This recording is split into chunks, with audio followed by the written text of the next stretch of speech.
하나님 말씀입니다. 구약 성경 이사야 11장 1절에서 10절 말씀입니다. 구약 성경 981면입니다. 구약 성경 981면 이사야 11장 1절에서 10절 말씀입니다. 저와 여러분이 한 절씩 번갈아 교독하고 마지막 10절은 함께 읽습니다. 제가 먼저 11장 1절을 읽습니다. 이새의 줄기에서 한 싹이 나며 그 뿌리에서 한 가지가 나서 결실할 것이요 그의 위에 여호와의 영 곧 지혜와 총명의 영이요 모략과 재능의 영이요 지식과 여호와를 경외하는 영이 강림하시리니 그가 여호와를 경외함으로 즐거움을 삼을 것이며 그의 눈에 보이는 대로 심판하지 아니하며 그의 귀에 들리는 대로 판단하지 아니하며 공의로 가난한 자를 심판하며 정직으로 세상에 겸손한 자를 판단할 것이며 그의 입에 막대기로 세상을 치며 그의 입술의 기운으로 악인을 죽일 것이며 공의로 그의 허리띠를 삼으며 성실로 그의 몸의 띠를 삼으리라. 그때 이리가 어린 양과 함께 살며 표범의 어린 염소와 함께 누우며 송아지와 어린 사자와 살진 짐승이 함께 있어 어린아이에게 끌리며 암소와 곰이 함께 먹으며 그것들의 새끼가 함께 엎드리며 사자가 소처럼 풀을 먹을 것이며 젖먹는 아이가 독사의 구멍에서 장난하며 젖된 어린아이가 독사의 굴에 손을 넣을 것이라. 내 거룩한 산 모든 곳에서 해됨도 없고 상함도 없을 것이니 이는 물이 바다를 덮음같이 여호와를 아는 지식이 세상에 충만할 것임이니라. 그날에 이새의 뿌리에서 한 싹이 나서 만민의 기치로 설 것이요 열방이 그에게로 돌아오리니 그가 거한 곳이 영화로우리라. 아멘. 이사야 11장 말씀을 보았습니다. 오늘 본문 말씀에 대한 내용도 나중에 언급을 하겠지만 지금 수요사경의 흐름에서 오늘은 이 본문 자체를 깊이 조망한다기보다는 선지서의 특징을 전형적으로 가지고 있는 한 대표적인 본문이기에 지금 함께 읽었습니다. 이새의 줄기에서 한 싹이 날 것이다. 이새의 뿌리에서 한 싹이 날 것이다. 이것이 세상의 소망이 될 것을 말씀하고 있습니다. 여기서 이새라고 하면 사람 이름이고 잘 아시다시피 바로 다윗의 아버지 이름입니다. 그러니까 다윗의 후손이라고 별칭이 붙여져 있는 바로 메시아가 오시는 것에 대해서 이렇게 표현하고 있습니다. 다윗의 아버지의 이름을 들어서 이새의 아들 다윗이 있었듯이 이제 다윗의 후손이 오는데 이새의 뿌리라는 것은 또 독특한 표현입니다. 그러니까 그는 그저 인간 자손이 아니라 무언가 이새 그 사람보다도 더 근원적인 존재가 오신다는 것을 우리는 이제 결과를 알고서 이 본문을 보니까 그러한 표현이 더욱더 눈에 들어오게 됩니다. 선지서 혹은 예언서라고 불리우는 책들이 있습니다. 지금 읽은 이사야 말씀도 그 책들 중에 하나입니다. 오늘 이제 함께 영상을 보실 때 선지서에 대한 영상을 볼 것입니다. 지금 우리가 어떤 흐름으로 가고 있냐 하면은 성경을 어떻게 읽을 것인가라는 것에 대한 기획 영상입니다. 그 소개해드린 바이블 프로젝트라는 그 유튜브 채널에서 원래 이제 외국 사이트인데 우리나라 한국판 번역 채널이 이제 있는 것이죠. 거기에서 지금 기획으로 시리즈로 나아가고 있는 영상이 성경을 어떻게 읽을 것인가이고, 그래서 처음 초반에 보았던 영상이 성경의 큰 개요, 성경의 어떤 전체적 흐름, 이러한 것을 본 후에는 성경에 각각 문학적 장르가 있는데 그 문학적 장르의 특징에 따라서 우리가 접근해야 한다. 그것을 보면서 크게 어떤 내러티브, 흔히 스토리가 전개되는, 우리말로는 설화체라고도 하기도 합니다. 이 영상에서는 그 단어를 쓰지 않지만요. 어떤 스토리가 있는 내러티브의 장르가 있고, 그리고 시라는 장르가 있고, 그리고 나머지 세 번째 장르가 크게 묶어서는 이제 담론이라고 하는데 그 속에는 굉장히 다양한 형태가 있습니다. 이를테면 지금 보는 선지서도 있고요. 신약에서 바울 서신도 있고 또 율법, 그 율법 법 조문 내용 자체도 있습니다. 담론이라고 하면 또 다른 곳에서는 강화체라고 표현하는데 이제 스토리하고 대조적인 또 다른 형태의 글이라 생각하시면 됩니다. 스토리, 내러티브는 주인공이 나오고 그 속에서 어떤 이야기가 엮여져 가는 장르 아니겠습니까?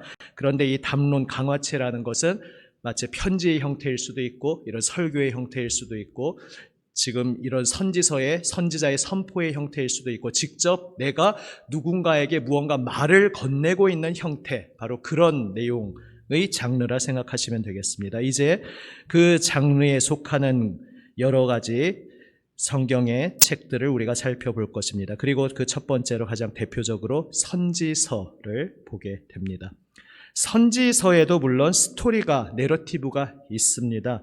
이사야도 하나님을 처음 만나는 장면, 이사야 6장에도 있고 예레미야 같은 경우에는 특히 중간중간에 내러티브 이야기가 많이 섞여 있지 않습니까?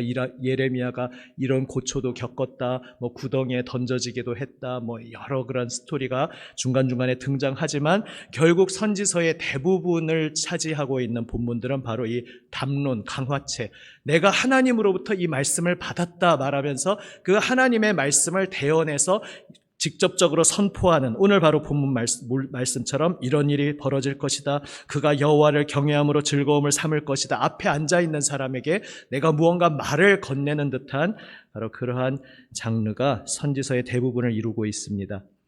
이제 이 선지서가 우리에게 어떤 의미로 다가오는 글인지, 하나님께서는 이 선지서를 통해 하나님의 택하신 백성에게 또한 온 세상을 향해 무엇을 말씀하고자 하시는지 영상을 먼저 한번 보도록 하겠습니다.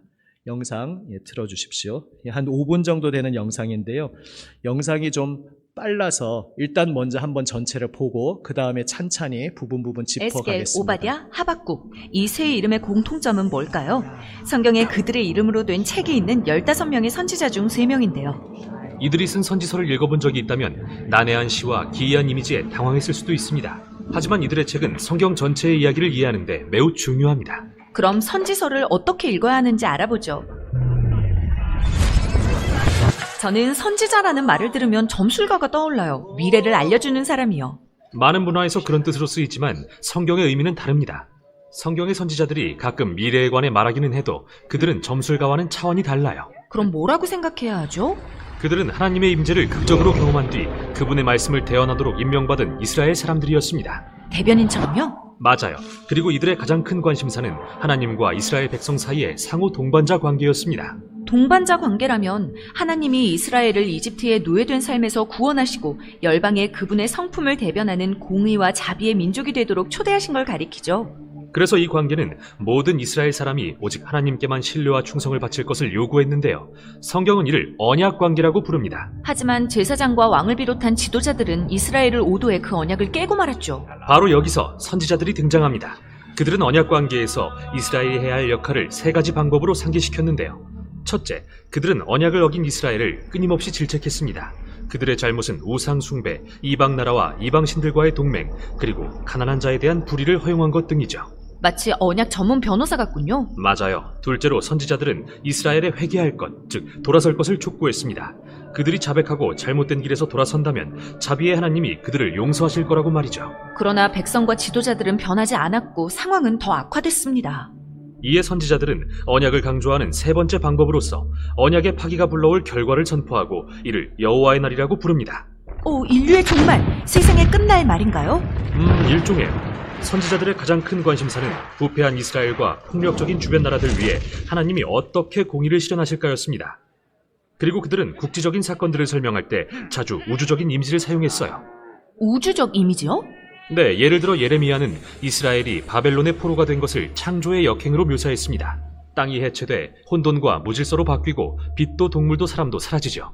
그리고 이사야는 바벨론의 몰락을 우주의 붕괴로 묘사했습니다. 하늘에 별들이 떨어지고 해는 빛을 잃죠. 선지자들에겐 하나님이 인간의 역사에 개입해 공의를 실현하시는 때가 바로 여호와의 날인 거예요. 그럼 종말에 대한 이야기가 아닌 거네요? 잘 보면 그들은 한 번에 여러 가지를 말하고 있습니다. 이러한 우주적 이미지는 그들 시대의 중요한 사건들이 어떻게 더 큰 이야기와 연결되는지 보여줍니다. 부패하고 폭력적인 모든 나라를 완전히 멸하시려는 하나님의 계획 말이죠. 선지자들은 현재와 미래에 대해 동시에 말하기 위해 우주적인 이미지를 사용했던 거예요. 그렇군요. 그럼 어느 시대에나 여호와의 날은 바벨론에 속한 사람들에겐 나쁜 소식이겠네요. 하지만 하나님 나라를 기다리는 사람들에겐 좋은 소식이죠. 또한 여호와의 날은 포로들의 예루살렘 귀환을 가리키는데요. 선지자들은 다시 한번 이를 우주적 이미지의 시로 표현합니다. 새 예루살렘은 마치 새 에덴 동산처럼 온 인류와 동물이 서로 평화롭게 지내는 곳이 되고, 새로운 메시아 왕은 하나님 나라를 새 창조 세계로 회복하십니다. 아름답네요. 그러니까 이 세 가지가 선지서의 주제군요. 이 선지자들은 분명 영향력 있는 달변가들이었겠죠? 그런 경우도 있지만 변두리의 선지자들도 있었습니다. 이들은 기이하고 상징적인 행위를 통해 말씀을 전하곤 했는데요. 예를 들어 에스겔은 흙바닥에 앉아 바벨론의 공격을 당하는 예루살렘의 모형을 만들었고, 이사야는 3년 동안 나체로 다니면서 포로될 이스라엘의 수치에 대한 상징이 되었죠. 그래서 사람들의 주목을 받았나요? 아니, 별로요. 선지서의 이야기는 선지자들이 대개 이스라엘 지도자들에게 배척당한 소수 집단이었음을 보여줍니다. 또 그들의 글은 일종의 저항 문학이었는데요. 대부분의 사람이 이를 무시했습니다. 그들의 경고가 현실이 되어 바벨론에 끌려갈 때까지는요. 그 후에는 진지하게 받아들이기 시작했나요? 네, 초기 선지자들의 글은 이를 열심히 연구한 무명의 후대 선지자들에 의해 전수됐는데요. 이들이 바로 선지서를 포함한 히브리 성경을 현재의 모습으로 편찬한 사람들입니다. 네, 선지서는 총 15권입니다. 그중 대선지서는 이사야, 예레미야, 에스겔서고, 이어지는 12권의 소선지서는 하나로 묶여 한 두루마리에 정리되어 있는데요. 각각의 책에는 선지자들의 이야기, 시와 환상이 담겨 있어 이스라엘 역사의 우주적 의미를 보여줍니다. 하나님이 어떻게 이스라엘의 실패와 포로라는 비극을 열방의 소망과 회복의 이야기로 바꾸시는지 말이죠. 그리고 이게 바로 그들이 간절히 전하려 했던 선지자적 경고와 희망이라는 한 쌍의 메시지이자 오늘날에도 여전히 귀 기울여야 할 말씀입니다. 예, 영상을 한번 잘 보셨습니다. 쭉 영상을 그동안 지금 보면서 이게 몇 번째 영상이죠? 횟수를 안 세봤는데, 그런데 좀 영상 속도가 사실 빠른 감이 있습니다. 그래서 오늘부터는 이렇게 해야겠다 생각이 들었습니다. 한번 보셨는데 이제 찬찬히 조금씩 한 단락씩 끊어서 보시면서 제가 굳이 코멘트를 안 하고 넘어갈 수도 있지만 잠깐 끊는다는 면에서 좀 생각을 한번 정리하시고, 지금 많은 이야기가 쏟아졌는데 무슨 얘기가 나왔지? 잠깐 생각을 정리하시고 또 그 다음 영상을 보시고 또 제가 필요할 때는 잠깐씩 코멘트를 하도록 하겠습니다. 일단 지금 큰 흐름을 보셨는데, 선지자는 결국 한마디로 무슨 존재들이냐 하면 율법의 토대 위에 서 있는 존재입니다. 그러니까 구약 성경을 우리는 크게 4대 구조로 나누기도 하지만 원래 이제 유대인들 히브리적 구분법으로는 세 가지 구조로 나눕니다. 율법과 선지자와, 그리고 흔히 대명사처럼 대유법으로 시편이라고 부르는데 그게 시편만을 말하는 것이 아니라 시편, 잠언, 전도서 이렇게 여러 가지 제 세 번째 책, 그래서 거룩한 글들이라고 해서 흔히 성문서라고 부릅니다. 그래서 율법, 선지자, 그리고 성문서, 이렇게 세 그룹으로 구약 성경이 나누어져 있습니다. 그 가운데 가장 뿌리가 토대가 되는 것이 율법입니다. 이제 다음 주에 그 율법이라는 특별히 큰 의미가 아니라 그 속에서 강화체로서의 좁은 의미에서의 율법에 대해서 다음 주에 좀 특별히 나눌 것인데요. 여기서 말하는 율법은 좀 더 넓은 의미에서의 율법입니다. 무엇을 하라라는 명령도 당연히 포함되지만 모세의 이야기라든지 큰 어떤 스토리가 창세기에서부터 신명기까지 이어지지 않습니까? 그 모든 내러티브와 그 속에 담겨있는 하나님의 명령을 우리가 흔히 모세오경이라고도 부르고 율법서라고도 부릅니다.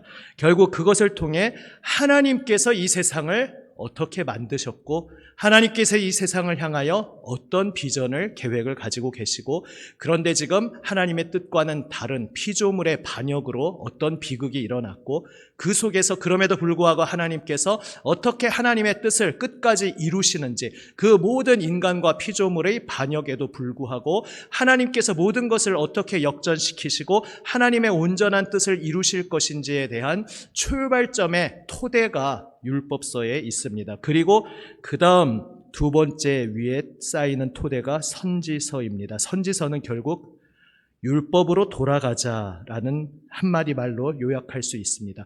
하나님의 뜻이 율법에 담겨 있는데 하나님께서 하나님의 거룩한 백성을 이 하나님 거스르는 열방 가운데서 따로 빼어서 구분하시고, 그래서 그 구별된 백성 가운데 선하신 하나님을 섬기며 하나님과 함께 살아가는 구별된 삶이 어떤 것인지 온 천하에 보여주도록 거룩한 백성을 세우셨는데, 안타깝게도 이 거룩한 백성이 하나님의 거룩하신 뜻을 따르지 않고 열방처럼, 아니 오히려 열방보다 더 심각한 그러한 죄악에 빠질 때가 많았습니다. 바로 그 자리에 선지자들이 나타나서 하나님이 처음 우리에게 주셨던 그 하나님의 뜻을 기억하라, 하나님 품으로 돌아오라 외친 것이 선지서였습니다.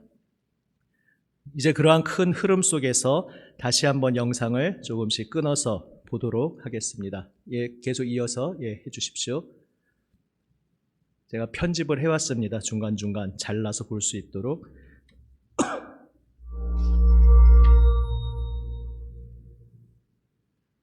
에스겔, 오바댜, 하박국, 이 세 이름의 공통점은 뭘까요? 성경에 그들의 이름으로 된 책이 있는 15명의 선지자 중 3명인데요. 이들이 쓴 선지서를 읽어본 적이 있다면 난해한 시와 기이한 이미지에 당황했을 수도 있습니다. 하지만 이들의 책은 성경 전체의 이야기를 이해하는데 매우 중요합니다. 그럼 선지서를 어떻게 읽어야 하는지 알아보죠. 저는 선지자라는 말을 들으면 점술가가 떠올라요. 미래를 알려주는 사람이요. 많은 문화에서 그런 뜻으로 쓰이지만 성경의 의미는 다릅니다. 성경의 선지자들이 가끔 미래에 관해 말하기는 해도 그들은 점술가와는 차원이 달라요. 그럼 뭐라고 생각해야 하죠? 그들은 하나님의 임재를 극적으로 경험한 뒤 그분의 말씀을 대언하도록 임명받은 이스라엘 사람들이었습니다. 대변인처럼요? 맞아요. 예, 여기서 잠깐 멈춰주세요. 그리고 이들의 가장 중간중간에 저 표식을 넣어놨습니다. 앞에 부분은 이해가 되셨죠? 이제 우리 하박국, 호세아, 이런 우리가 책들의 이름을 알고 있는데 바로 그것이 선지자들의 이름입니다. 그리고 15명의 선지자가 있다 말하는데, 물론 이것은 엘리야라든지 엘리사 이런 사람들이 포함되지 않은 숫자이죠. 성경에서 자신의 이름을 가지고 하나님께서 자신에게 주신 선포를 책으로 기록을 남겨놓은 15명의 선지자들을 말하는 것입니다. 그것을 우리가 선지서라고 부르는데, 사실 선지서의 구분법이 이 영상에서 그 유대인들 히브리적인 구분법하고 그 후에 우리 개신교, 기독교에서 구분하는 방법이 조금 섞여 있습니다. 원래 히브리 구분법에서는 전기 예언서라고 해서 우리가 흔히 역사서라고 부르는 책들도 그들은 예언서로 분류합니다. 그래서 우리는 4가지로 나누는데 유대인들은 3가지로 나누죠. 그러니까 한마디로 여호수아, 사사기, 사무엘상하, 열왕기상하를 우리는 역사서라고 부르는데, 이제 히브리적 구분법에서는 전기 예언서라고 부릅니다. 전기 예언서들은 스토리, 내러티브의 형식으로 되지만 그 속에 선지자들이 등장합니다. 그리고 그 선지자들을 통해서 하나님께서 애초에 처음 주신 하나님의 법의 토대를 백성들이 어떻게 재빨리 떠나가고 있고, 그 타락해서 하나님과 멀리 도망가고 있는 백성들을 어떻게 다시 하나님께로 돌아오게 하시는지 많은 선지자들을 보내어서 하나님께서 말씀하고 계시는 그 선지자들의 활동 이야기를 내러티브로, 스토리로 전하고 있는 것이 전기 예언서입니다. 그런데 우리 이제 기독교적 구분법에서는 그것을 그냥 역사서라고 구분하고, 흔히 후기 예언서, 히브리인들이 후기 예언서라고 부르는 것을 우리는 예언서 혹은 선지서라고 부릅니다. 이제 그 구분법으로 이 영상이 얘기하는데, 나중에 이제 나오지만 15권을 보시면서 혹시 조금 성경 분류법에 대해서 공부를 하신 분은 하나가 빠지지 않았나? 이런 생각을 하셨을지 모르겠습니다. 그것은 뒷부분에 나오니까 다시 보도록 하겠습니다. 아무튼 지금 보신 것처럼 선지자, 예언자 같은 말인데 이제 어떻게 번역하느냐에 달려있죠. 그 말 자체에 우리가 좀 오해의 소지가 있는데, 선지, 먼저 안다, 예언, 미리 말한다. 그래서 예언이라고 하면 앞으로 미래에 있을 일을 말하는 것이라고 우리가 흔히 생각할 수 있지만, 방금 보셨듯이 성경에서 말하는 예언은 그러한 뜻이 아닙니다. 그래서 그것을 잘 의식을 한 것 같아요.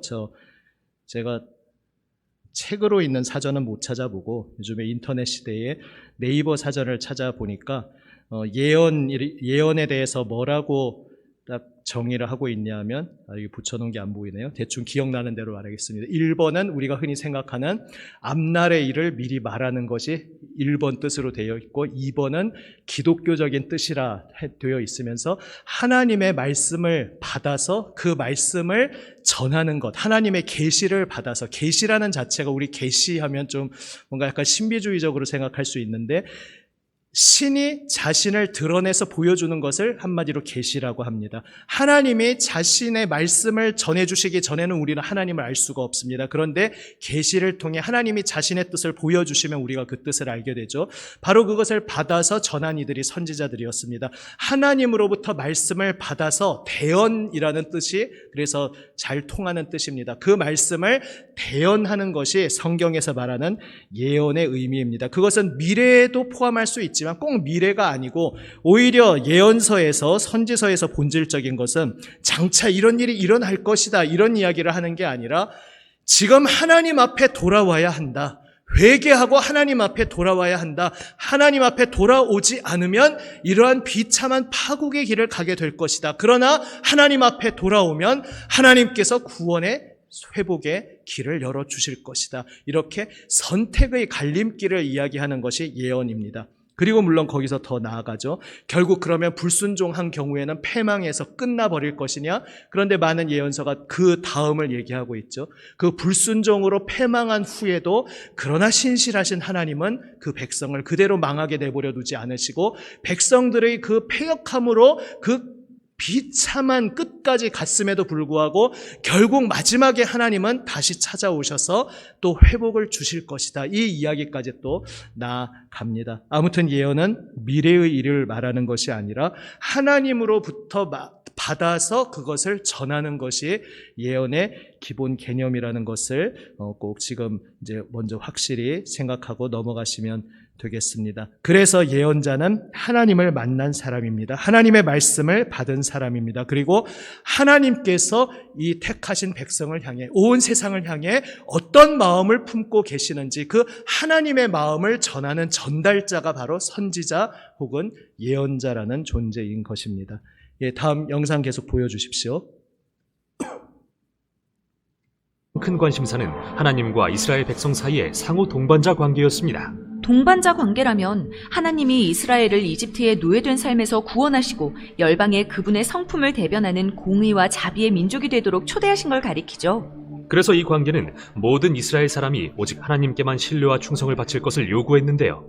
성경은 이를 언약 관계라고 부릅니다. 하지만 제사장과 왕을 비롯한 지도자들은 이스라엘을 오도해 그 언약을 깨고 말았죠. 바로 여기서 선지자들이 등장합니다. 그들은 언약 관계에서 이스라엘이 해야 할 역할을 세 가지 방법으로 상기시켰는데요. 멈춰 주십시오. 제가 방금 전한 것이 여기 포함되어 있습니다. 세 가지 방법으로 언약이라는 단어가 지금 나오는데 이것이 성경에서 매우 핵심적인 중요한 단어입니다. 하나님이 백성을 택하시고 그 백성과 법적인 관계를 맺으신 것을 언약이라고 합니다. 법적 관계라는 것이 중요합니다. 우리 인간 사회에서도 법적 관계가 몇 가지 있죠. 제일 대표적인 것 두 가지가 혼인, 결혼하는 것과 그 다음에 이제 자연적인 출생은 그냥 자연히 자녀가 되니까 좀 다른 문제지만 이제 입양하시는 경우에 역시 법적 관계가 성립되는 것이죠. 언약은 하나님과 그 백성 간의 법적 관계를 세우는 의식입니다. 하나님께서 출애굽 사건으로 택하신 백성을 구원하시고 그들을 향하여 이 세상을 향한 제사장 나라가 되게 하겠다. 내가 너희를 나의 택한 거룩한 백성, 나의 특별한 소유가 되겠다 말씀하십니다. 거기 전제가 온 세상이 다 내 것이지만 말씀하십니다. 온 세상이 다 내 것이지만 그러나 내 언약 안에 있는 너희는 나의 특별한 소유이다 말씀을 하십니다. 그 언약 관계를 세우시고 그래서 사실 거기에서부터 이미 미래가 나오죠. 거기에서 사실 구약 성경의 첫 부분에서는 이 백성을 택하여 부르셔서 온 세상과는 구별되는 백성을 거룩한 백성을 세우신다는 것은 알겠는데 그래서 장차 열방은 온 세상은 어떻게 될 것인가가 좀 암시적으로 드러나고 뚜렷이 드러나지 않는 것 같지만 이미 다 그 씨앗이 담겨 있습니다. 대표적인 단어가 바로 제사장 나라라는 것이죠. 제사장이라는 존재 자체가 이스라엘 공동체 안에서도 백성들과 하나님 사이를 중재하는 존재 아닙니까? 그런데 이스라엘 백성 전체가 제사장 나라로 부름받았다. 그 말 자체가 의미하는 것이 지금 이스라엘을 특별히 택하셨지만 하나님이 이스라엘만 구원하고자 하시는 것이 아니라 이들을 제사장 나라로 세우셔서 이들을 통해 온 세상 열방을 결국 하나님께로 부르실 것이라는 비전이 이미 출애굽기에서부터도 드러나고 있는 것입니다. 그리고 이제 선지자들의 선포가 바로 그렇게 이어집니다. 선지자들은 하나님의 율법으로 하나님의 거룩하신 뜻으로 돌아오라. 왜 하나님을 떠났느냐? 하나님께로 돌아오라 선포하면서 그 언약 관계 안으로 다시 되돌아올 것을 선포하는 사람들이었습니다. 그리고 그 선포는 크게 세 가지 요소가 있습니다. 먼저 첫 번째, 두 번째 요소를 보시겠습니다. 영상 보여주세요. 상기시켰는데요. 첫째, 그들은 언약을 어긴 이스라엘을 끊임없이 질책했습니다. 그들의 잘못은 우상 숭배, 이방 나라와 이방신들과의 동맹, 그리고 가난한 자에 대한 불의를 허용한 것 등이죠. 마치 언약 전문 변호사 같군요. 맞아요. 둘째로 선지자들은 이스라엘에 회개할 것, 즉 돌아설 것을 촉구했습니다. 그들이 자백하고 잘못된 길에서 돌아선다면 자비의 하나님이 그들을 용서하실 거라고 말이죠. 그러나 백성과 지도자들은 변하지 않았고 상황은 더 악화됐습니다. 첫 번째, 두 번째. 이에 선지자들은 언약을 강조하는 세 번째 방법으로서 언약의 파기가 불러올 결과를 선포하고 이를 여호와의 날이라고 부릅니다. 멈춰주세요. 인류의 질책과 회개라고 나와 있습니다. 질책은 왜 하나님을 떠났느냐라고 하는 것이고 방금 영상에 나왔듯이 하나님 아닌 다른 존재, 우상을 숭배하는 것이 결정적 모든 죄악의 뿌리인데 그것이 수평적으로 어떤 모습으로 나타나는지에 대해서 선지자들이 지적하는 것이 매우 인상적입니다. 정의를 파괴하고 긍휼을 내던진 것. 그래서 사회가 올바르게 정직하게 돌아가는 것들을 파괴하는 방향으로 간다는 것이죠. 우상 숭배를 할 때. 그리고 연약한 이를 돌보는 모습이 사라지는 것이 우상 숭배의 아주 대표적인 결과임을 선지서들은 말하고 있습니다. 그렇게 하나님을 떠난 모습에 대해서 질책하면서 회개를 선포합니다. 질책한 초점은 하나님을 떠난 것을, 하나님의 법을 떠난 것을 질책한 것이고 회개는 전에도 말씀드렸듯이 그 문자적 의미 자체가 방향을 되돌린다는 것입니다. 하나님께로 돌아오는 것을 선포한 것입니다. 그러나 그 질책과 회개의 메시지를 대부분 많은 시대의 많은 이스라엘 백성들은 무시하였습니다. 그리고 이제 선지자들은 그래서 그들의 눈을 더 미래적 전망으로 나아가서 세 번째 요소를 선포합니다. 영상 보여주세요. 지도자들은 변하지 않았고 상황은 더 악화됐습니다. 이에 선지자들은 언약을 강조하는 세 번째 방법으로서 언약의 파기가 불러올 결과를 선포하고 이를 여호와의 날이라고 부릅니다. 인류의 종말, 세상의 끝날 말인가요? 일종의 선지자들의 가장 큰 관심사는 부패한 이스라엘과 폭력적인 주변 나라들 위해 하나님이 어떻게 공의를 실현하실까였습니다. 그리고 그들은 국지적인 사건들을 설명할 때 자주 우주적인 이미지를 사용했어요. 우주적 이미지요? 네, 예를 들어 예레미야는 이스라엘이 바벨론의 포로가 된 것을 창조의 역행으로 묘사했습니다. 땅이 해체돼 혼돈과 무질서로 바뀌고 빛도 동물도 사람도 사라지죠. 그리고 이사야는 바벨론의 몰락을 우주의 붕괴로 묘사했습니다. 하늘의 별들이 떨어지고 해는 빛을 잃죠. 선지자들에겐 하나님이 인간의 역사에 개입해 공의를 실현하시는 때가 바로 여호와의 날인 거예요. 그럼 종말에 대한 이야기가 아닌 거네요? 잘 보면 그들은 한 번에 여러 가지를 말하고 있습니다. 이러한 우주적 이미지는 그들 시대의 중요한 사건들이 어떻게 더 큰 이야기와 연결되는지 보여줍니다. 부패하고 폭력적인 모든 나라를 완전히 멸하시려는 하나님의 계획 말이죠. 선지자들은 현재와 미래에 대해 동시에 말하기 위해 우주적인 이미지를 사용했던 거예요. 그렇군요. 그럼 어느 시대에나 여호와의 날은 바벨론에 속한 사람들에겐 나쁜 소식이겠네요. 하지만 하나님 나라를 기다리는 사람들에겐 좋은 소식이죠. 또한 여호와의 날은 포로들의 예루살렘 귀환을 가리키는데요. 선지자들은 다시 한번 이를 우주적 이미지의 시로 표현합니다. 새 예루살렘은 마치 새 에덴 동산처럼 온 인류와 동물이 서로 평화롭게 지내는 곳이 되고 새로운 메시아 왕은 하나님 나라를 새 창조 세계로 회복하십니다. 아름답네요. 예, 멈춰주세요. 세 번째 선지자들이 선포한 요소가 바로 여호와의 날입니다. 여호와의 날, 그날은 하나님의 심판의 날이고 또한 회복의 날입니다.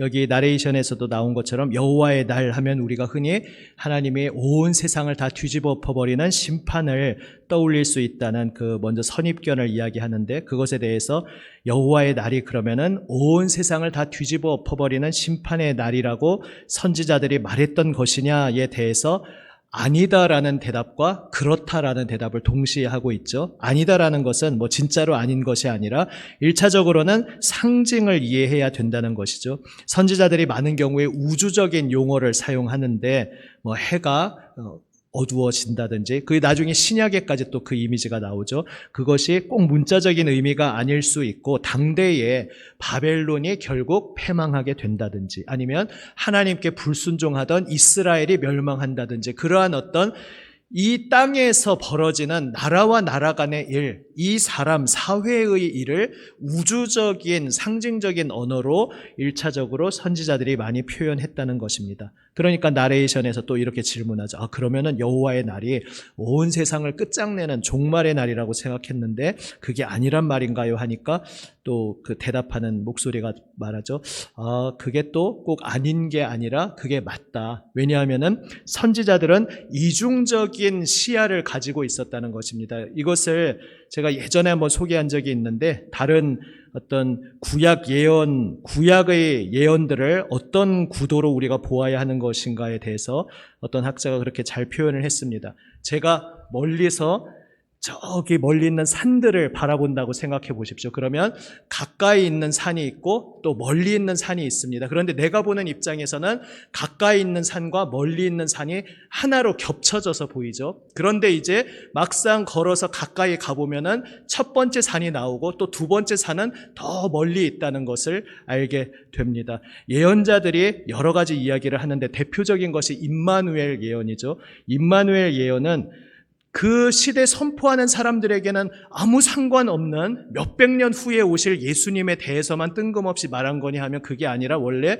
그 이사야 문맥에서는 장차 지금 왕의 후손을 통해서 그때에 하나님의 회복의 때가 있을 것이라는 바로 가까이 있는 산에 대해서 이야기를 하고 있는 것입니다. 그런데 그것으로 끝났냐 하면은 항상 모든 예언자들의 예언이 그렇듯이 1차적으로는 바로 그 시대를 살고 있는 사람들에게 의미 있는 당장 그들이 겪게 될 사건에 대해서 말한 것 같지만, 사실은 더 멀리 있는 산, 궁극적인 성취가 함께 겹쳐져 있었다는 것이죠. 그래서 궁극적으로 임마누엘 그 약속은 이사야 당대의 시대에 어떤 왕의 출현으로 끝나는 이야기가 아니라 궁극적으로 다윗의 후손으로 오실 예수 그리스도에 대한 약속이었음을 발견하게 됩니다. 많은 예언들이 그렇게 이중적인 의미를 가지고 있습니다. 그래서 우주적 그러한 상징적인 의미를 쓴 것이 당대의 시점에서 보면은 당대의 바벨론이 망하는 것을 하늘에서 별이 떨어진다 이렇게 표현해서 하나의 우주적 상징적인 표현이었구나 그냥 생각할 수 있는데, 그것으로 끝나는 것이 아니라 결국 더 멀리는 궁극적으로 정말 하나님께서 온 우주적인 심판을 행하실 것이라는 이야기로 또 연결된다는 것입니다. 그래서 선지자들의 메시지는 가까운 곳에서의 성취와 먼 미래의 궁극적인 성취, 결국 다 그것은 예수님이 이 땅에 처음 오시는 초림 혹은 예수님 승천하신 후에 다시 오실 재림, 그 사건에 겹쳐져 있습니다. 초림 재림 이야기가 나와서 말인데, 구약의 관점에서 보면은 예수님의 초림과 재림조차도 이미지가 이렇게 뒤섞여 있습니다. 그런데 이제 우리가 그 시점에 도착하고 보니까 예수님의 초림과 재림은 구분되어 있었다는 걸 알게 되는 거죠. 그런 식으로 이제 멀리서 본 사람 입장에서는 뭉뚱그려서 자신이 본 만큼만 말했는데, 이제 우리가 그 시점을 맞이하면서는 그 차례차례 임하게 되고, 그래서 지금 이 영상에서 중요한 것은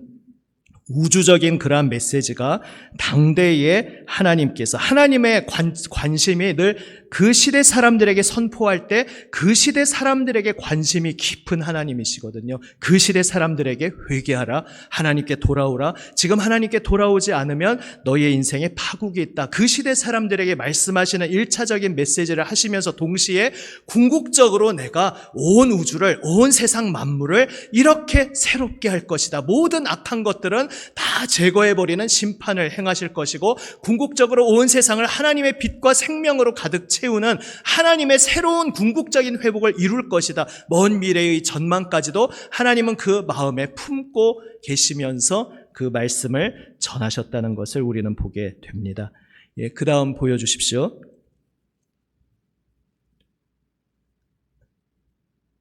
이 선지자들은 분명 영향력 있는 달변가들이었겠죠? 그런 경우도 있지만 변두리의 선지자들도 있었습니다. 이들은 기이하고 상징적인 행위를 통해 말씀을 전하곤 했는데요. 예를 들어 에스겔은 흙바닥에 앉아 바벨론의 공격을 당하는 예루살렘의 모형을 만들었고 이사야는 3년 동안 나체로 다니면서 포로될 이스라엘의 수치에 대한 상징이 되었죠. 그래서 사람들의 주목을 받았나요? 아니, 별로요. 선지서의 이야기는 선지자들이 대개 이스라엘 지도자들에게 배척당한 소수 집단이었음을 보여줍니다. 우물에 또 빠져 그들의 있는 글은 그림 일종의 보이시죠? 저항문학이었는데요. 대부분의 사람이 이를 무시했습니다. 그들의 경고가 현실이 되어 바벨론에 끌려갈 때까지는요. 그 후에는 진지하게 받아들이기 시작했나요? 네, 초기 선지자들의 글은 이를 열심히 연구한 무명의 후대 선지자들에 의해 전수됐는데요. 이들이 바로 선지서를 포함한 히브리 성경을 현재의 모습으로 편찬한 사람들입니다. 예, 여기 멈춰주세요.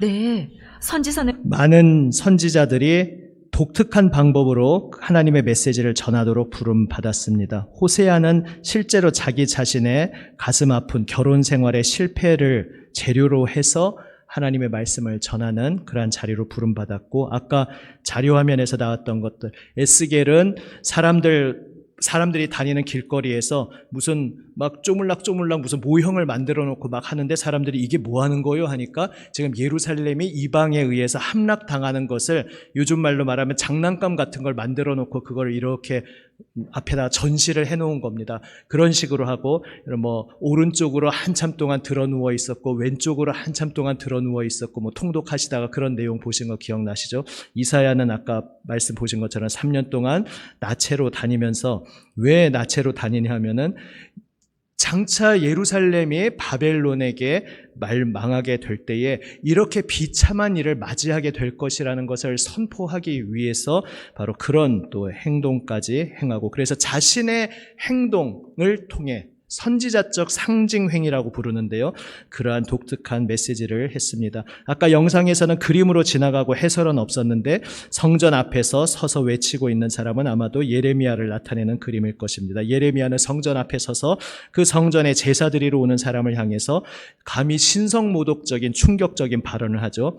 너희는 이것이 하나님의 성전이다, 이것이 하나님의 성전이다, 이것이 하나님의 성전이다라고 하는 거짓말을 믿지 말아라, 이렇게 말하면서 당시에 성전 중심으로 생활을 하던 구약 백성들에게 매우 충격적인 이야기를 던집니다. 그 다음에 이제 우물에 빠져 있는 한 그림자가 나왔는데 그 역시 예레미야가 그 구덩이에 던져졌던 이야기를 아실 것입니다. 그래서 여러 가지 자신이 큰 고초를 겪기도 하고 또 하나님이 명령하셔서 독특한 이상한 행동을 하기도 하면서 자신의 그 모든 삶을 통해서 하나님의 심판이 지금 임박했고, 그래서 하나님께서는 회개하기를 원하시고 하나님께서는 우리를 향하여 멸망의 뜻을 품고 계신 것이 아니라 우리를 새롭게 하고 회복하시고자 하시는 뜻을 품고 계신 분이시기에 빨리 그 하나님께 돌아와야 한다, 이것을 정말 가슴 절절한 열정으로 외쳤던 사람들인 것입니다. 예, 다음 영상 보여주십시오. 예, 그리고 이제 후대의 제자들이 책으로 편찬을 하죠. 그중 대선지서는 이사야, 예레미야, 에스겔서고, 이어지는 12권의 소선지서는 하나로 묶여 한 두루마리에 정리되어 있는데요. 예, 뒤에는 12개 우리가 흔히 소선지서라고 부르는 거고요. 앞에 대선지서에 예전에 배우실 때 다니엘을 혹시 배우셨는지 모르겠습니다만 다니엘은 사실 묵시록으로 각각의 책에는 선지자들의 이야기, 시와 환상이 담겨 있어 이스라엘 역사의 우주적 의미를 보여줍니다. 하나님이 어떻게 이스라엘의 실패와 포로라는 비극을 열방의 소망과 회복의 이야기로 바꾸시는지 말이죠. 그리고 이게 바로 그들이 간절히 전하려 했던 선지자적 경고와 희망이라는 한 쌍의 메시지이자 오늘날에도 여전히 귀 기울여야 할 말씀입니다. 예, 잠시 멈춰 주십시오. 아직 각각의 한 곡지가 더 책에는 남아 선지자들의 있습니다. 예.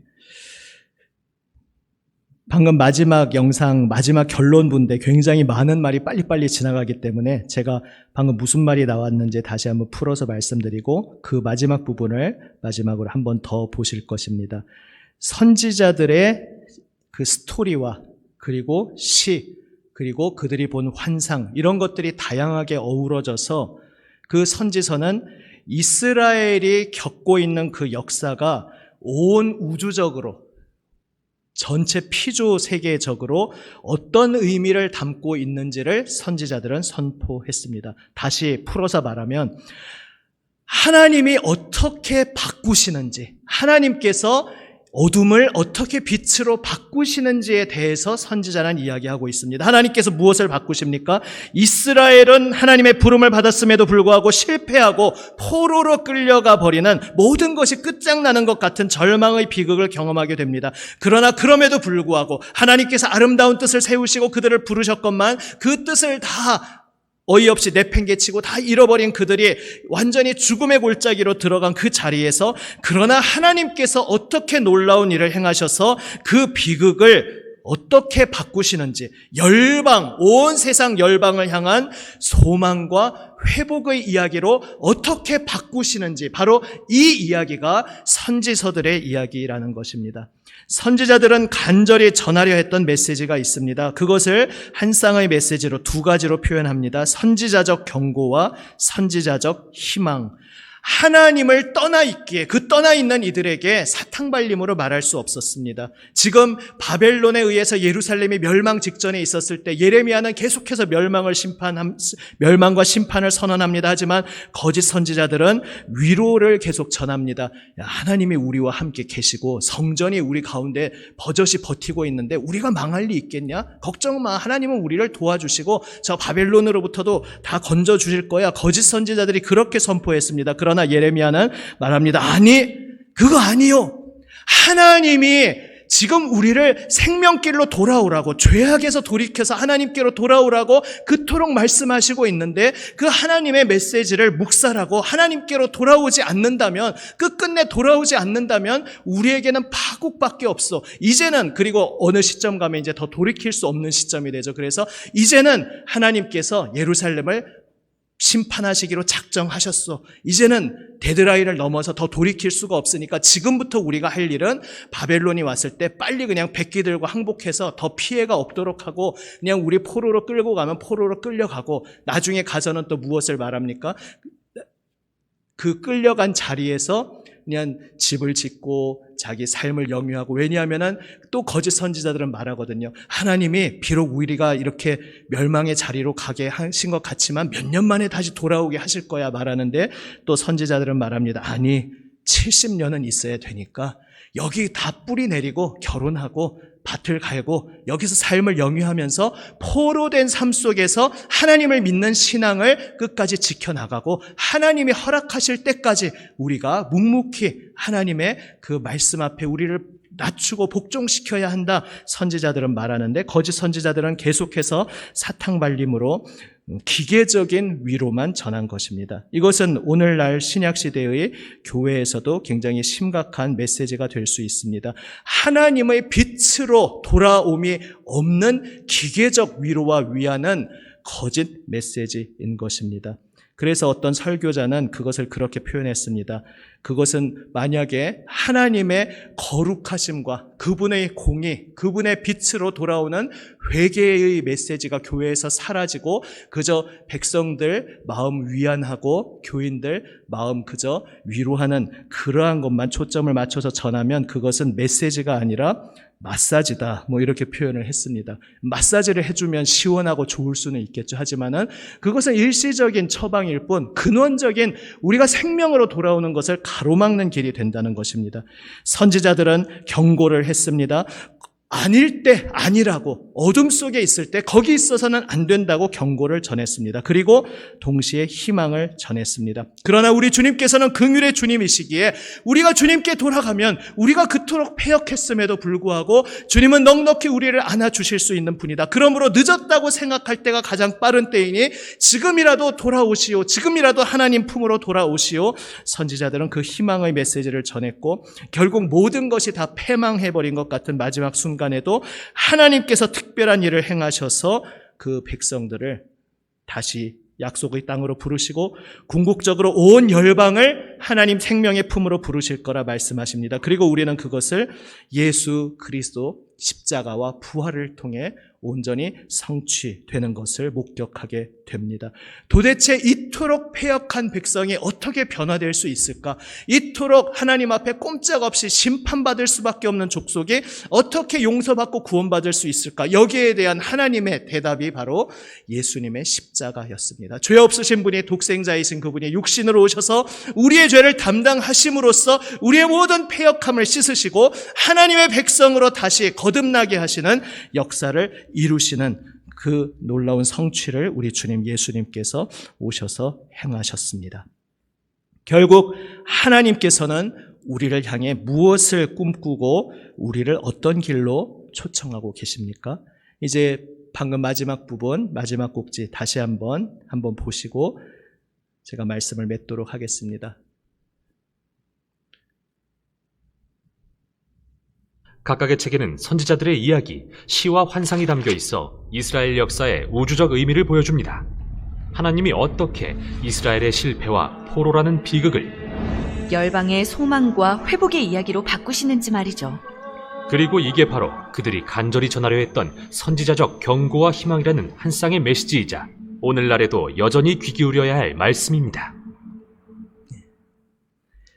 선지자들은 꿈꾸고 바라보았습니다. 하나님께서 보여주셔서 하나님이 보게 하신 것을 함께 보며 함께 꿈꾼 사람들이었습니다. 온 세상 만물이 하나님으로 충만케 되는 그날, 부르신 이스라엘만 회복되는 것이 아니라 온 천하 만물 열방이 하나님으로 충만케 되는 그날, 오늘 이사야 말씀으로 표현하면 물이 바다를 덮음같이 여호와를 아는 지식이 세상에 충만하여서 모든 갈등과 전쟁과 분쟁과 싸움은 다 사라지고 모두가 평화의 참된 샬롬을 이루어서 히브리인들이 인사하는 샬롬이 그러한 궁극적인 평화를 말하는 것이죠.